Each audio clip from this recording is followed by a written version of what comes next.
Hey, what is all this? Move away from the front. Can't you see that Pappu Pandey has come? Well, who is Pappu Pandey? It's me. Who else? Now don't show your teeth. Huh? Get out of the front. Our customer is getting late. In his own time, Pappu Pandey used to get engaged in everything. He used to flaunt in the village's corner, where he used to bluff up big things. Last year, I had a tourist passenger in my auto. I traveled across Agra with him. I saw the Taj Mahal, slept in a big hotel, and you know that foreigner didn't go anywhere without me. This is Pappu Pandey. Is it so? What do you think? And just then, another auto driver came there. Brother, have you heard or not? What? The government has made a rule that from today, all the autos will run according to the meter. Oh God, what will we do now? That's what we have been doing till now. What? Now you watch. Now, Pappu Pandey decided that he would now bluff around with the passengers. Brother, will you go to Lakshmi Chowk? Yes, madam. But with the meter, right? Yes, ma'am. Everyone now drives by the meter. This is the new rule of government. After going a short distance, Pappu took a left turn instead of right. Madam, there is a lot of traffic there. Don't worry. This is a shortcut. Okay. Pappu reached Lakshmi Chowk after taking the longer route all around. Ma'am, it's 80 rupees. But Lakshmi Chowk fare is only 50 rupees. We used to take that. But now the government rule says we have to take money according to the meter. The woman checked the meter and gave the money to Pappu. Pappu was very happy. In the evening, Pappu reached the village corner. Oh man, this meter has ruined our business.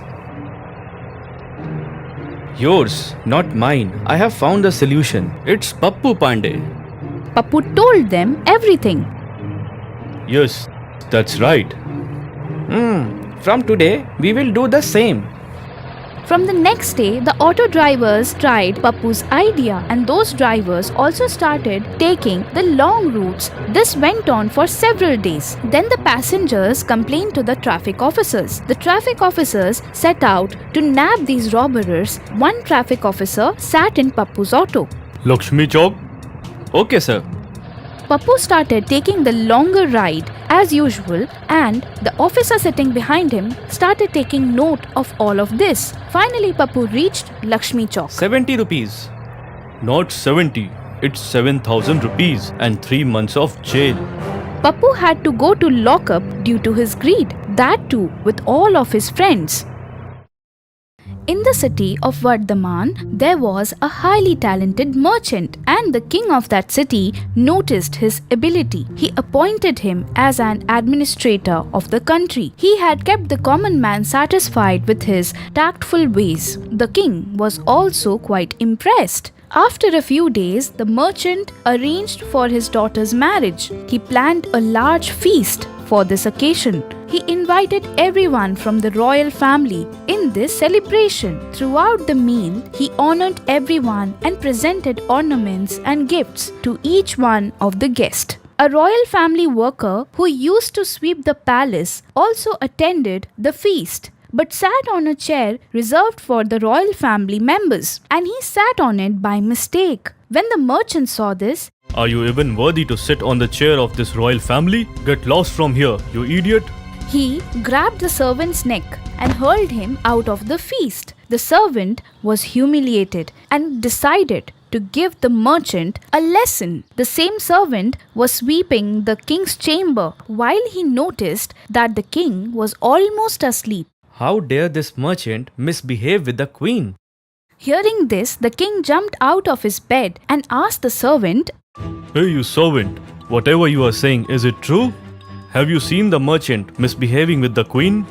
The servant immediately grabbed the king's feet and said, Forgive me, sir. I gambled all night and could not sleep. That's why I am muttering something in my sleep. The king said nothing, but the seed of the suspicion had already been planted. The king stopped the nobles from wandering near the merchant's palace and limited his power as of the day. The merchant was stopped by the gatekeepers the next day. The trader was taken aback when he saw this. The servant standing nearby then snickered and said, Hey gatekeepers, don't you know who is he? He is a very influential person and can get you thrown out as he did at his dinner with me, so be careful. Be careful about this. On hearing this, the merchant understood the whole matter. After a few days, he invited the servant to his house, welcomed him, and gave him gifts. He then humbly apologized for the feast day and he said, Dear son, I made a mistake. Forgive me whatever wrong I did to you. I am sorry. The servant was very happy. He said, Not only did you apologize to me, but you also did so much to me. Don't you worry, I will get back your lost honor from the king. While the servant was sweeping the king's room, he saw that the king was almost asleep. He started muttering again. Oh my god, our king is such a fool that he eats cucumber in the bathroom? Hearing this, the king was filled with anger. You foolish servant, how dare you speak like that? If you were not the servant of my room, then you would have been fired from your job. The servant again fell at his feet and apologized to the king, vowed never to gamble again. Then the king thought, When he can speak wrong about me like this, he must have spoken wrong about the trader too, because of which I have punished him for no reason. The very next day, the king called the merchant to the palace and gave his lost prestige with full respect. This is a story that takes place in the distant past, when a son, a wife, and a poor merchant named Henry resided in a small hut. He would sell his items in the market every morning. He would finish his trade that day by the end of the evening. He was a man who worked very hard, and everyone in the community knew it. When Henry was trading in the market one day, he went to a jeweler and he asked him, How are things going for your business? What if I offer you a terrific deal? Henry, what terrific deal could you possibly have? Then Henry takes a small golden stone from his pouch and hands it to the jeweler. Brother, have you discovered a gold mine in the well behind your house? Where did you get this from? Come on, don't be a spoiled sport and quickly tell me how you are going to price this stone for. Where did this hapless seller get such a precious stone? Well, I could care less.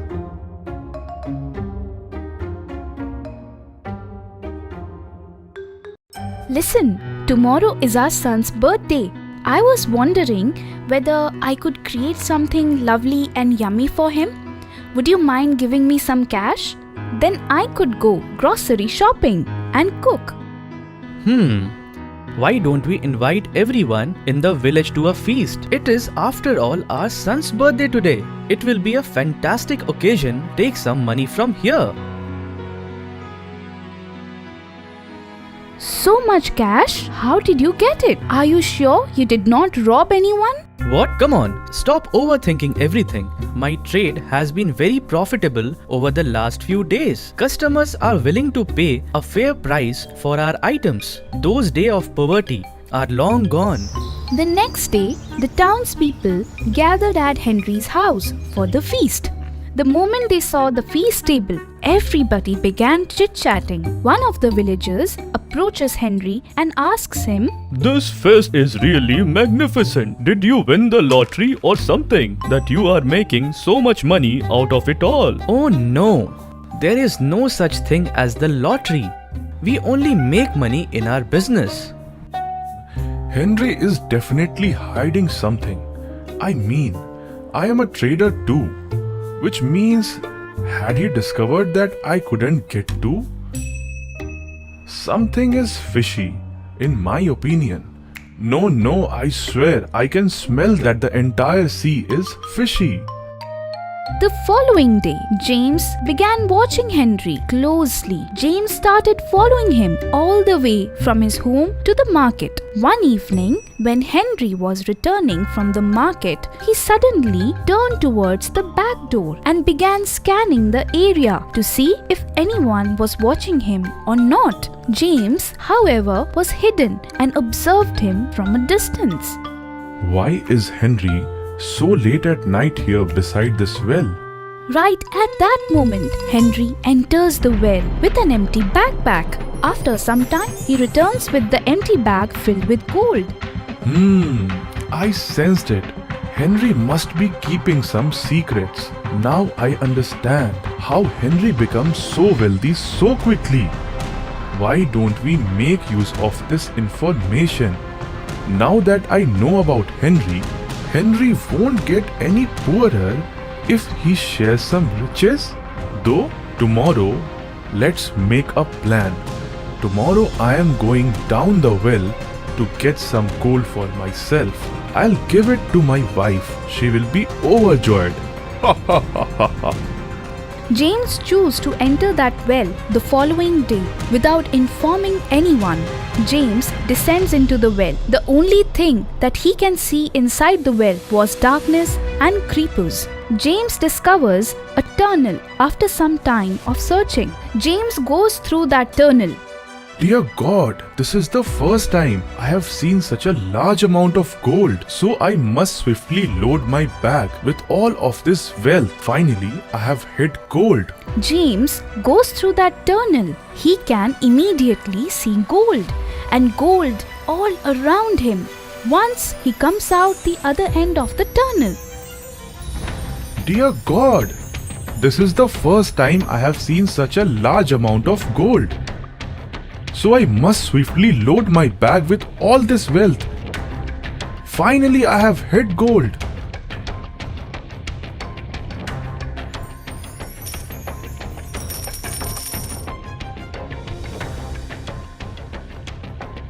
This is fantastic.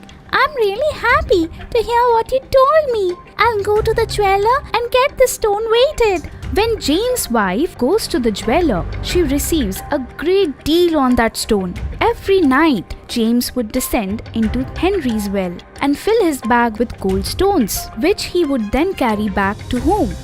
Look at that! I have bought so many lovely clothes and jewelry for myself. All of these are mine. Why don't I request more gold stones from him this time? How many times can someone enter secretly and steal gold stones each day? If he brings a lot of gold, he won't have to go for months. Yes, this idea is going to be fantastic.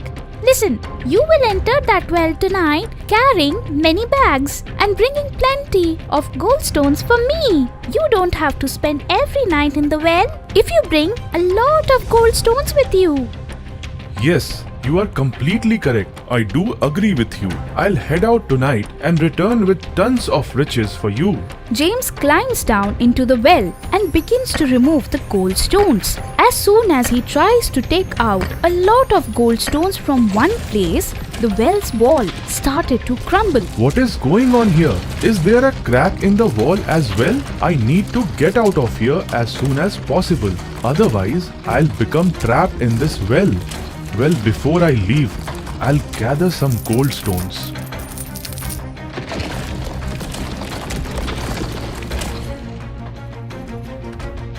When Henry finds out about this the following day, he then goes to James' wife and tells her, If you had told us you needed gold, we would have gladly assisted you. But you chose the path of greed and deceit instead. As a result, you are currently suffering. So, we learn from this story, a greed is that devil who is unsatiable. Nothing will suffice him. A man is wealthy by his thinking, not through his material possessions. This is the story of Henry. Mom, I'm going to Long Island today. All of a sudden, Oh, tomorrow is Robert's birthday and he has invited me to his party. all right, But don't you have to go to work? Today is Saturday. I will go to Long Island directly from the office. But son, by the time you reach there, it will be very late. Oh, come on, Mom. Do you think that I am still a baby? Don't you worry. I will reach there safely. Okay, but drive safely. Okay, Mom. Right after his office, Henry got on his bike. The journey was a long one. He had headphones while driving. It was almost 10:30 at night. Henry was now driving on a lonely highway, and suddenly, right in front of his bike, a beautiful girl started asking for lift. Seeing the girl, Henry stopped. Hey, can you give me a lift? My car broke down. Are you going to Long Island? Yes, miss. But you are all alone here. Actually, my home is in Long Island and my college is in Austin. I come to Long Island every weekend. Today, my car broke down. Can you drop me near my house if you don't mind? Oh, sure. Why not? That girl sat on Henry's bike and they both set out towards Long Island. You said you study at the University of Austin? Yes, University of Austin. Oh, that's great. I even passed out of the same university. Really? Which stream? Arts. What a coincidence! Even I am doing arts. Oh, before that, can you tell me where do you stay? I'm based in Texas. Me too. Is it so? How can this happen? Can you tell me where you stay in Long Island? Near Montauk Point Lighthouse. Strange. I am even going there as well. And just like that, that beautiful girl and Henry kept talking for hours. Here, we have reached Montauk Point Lighthouse. Oh, just take a right turn. Henry took the directions given by the girl and reached near a house. This is my friend's Robert's villa. Where do you stay? The moment Henry turned around, he found that the girl had disappeared. Henry was stupefied. He got down from his bike and started searching for that girl. He found that the girl was going inside Robert's villa. Henry ran behind her, but the moment Henry tapped on her shoulder, the girl's neck twisted, and now she was looking at him and changed into a witch. Since that day, Henry has been in a psychiatric ward. Even to this day, he can see her everywhere. Satya's mother had just come out of a tragic incident. Her husband had died a few days ago. She needed to work to look after the household expenses. Now, all her hopes were on her son Satya. Satya, till when are you not going to go to the school? You are losing on your studies. I'm not going to school, Mom. I will not go to school with this hairless head. After the death of his father, according to the rituals, Satya had shaved his head, and after that, due to some weird reason, his hair was not growing back. Son, if not today, then tomorrow slowly your new hair will surely grow. Don't be sad. All this happened because of you. Neither would you have asked me to shave my head, nor would I have been in this situation. I'm not going anywhere. Satya's mother was getting sad because of her son's behavior. She was blaming herself. The whole day Satya used to sleep with the blanket on his face. Oh God, please give some wisdom to my son. He's my only hope. One day, Satya's mother was going to the market. Suddenly, going towards the school on the way, Satya's close friend Jagan appeared. Hello, Auntie. How are you? Hope you are good. I am fine, son, but your friend Satya has created his own bad condition. I don't know what to do. Satya's mother told Jagan the whole condition of the house. Jagan started thinking. Oh, so that's why Satya is not coming to school. Okay, Auntie. I will come to your house tomorrow to meet him. I am leaving. Okay, son, do come. Today you had hair on your head. Yes, Auntie, but Satya should come to school. That's why I have shaved all my hair. Now no one will tease him in the school. Jagan, seeing this wise and loving behavior of Jagan, Satya and his mother had tears in their eyes. Satya hugs Jagan. Both of them happily leave for the school without wearing anything on their head.